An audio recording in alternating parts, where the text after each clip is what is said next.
Ito ang GMA Regional TV News. Paglilingkod sa simbahan na may pagpapakumbaba.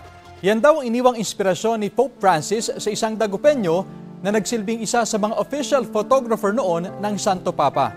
Balitang hatid ni CJ Torida ng GMA Regional TV.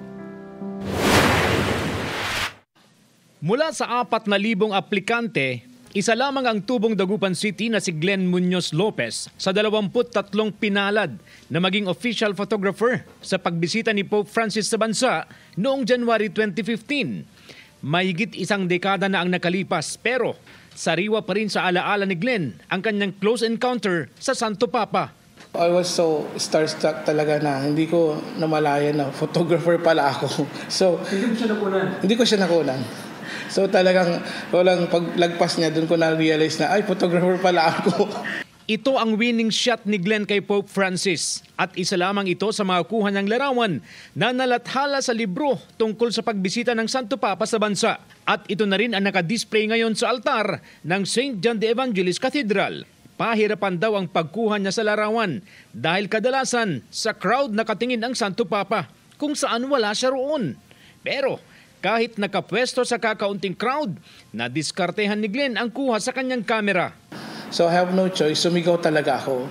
Sabi ko, Papa Francisco, sabi ko.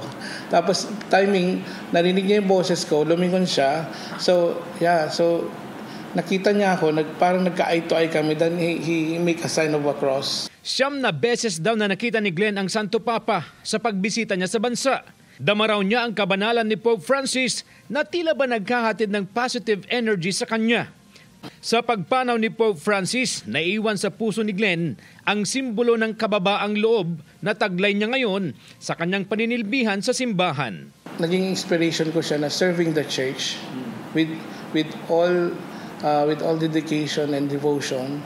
Pero mas nangibabaw sa akin yung pagsilbi sa simbahan with all humility. CJ Torida ng GMA Regional TV, nagbabalita para sa GMA Integrated News.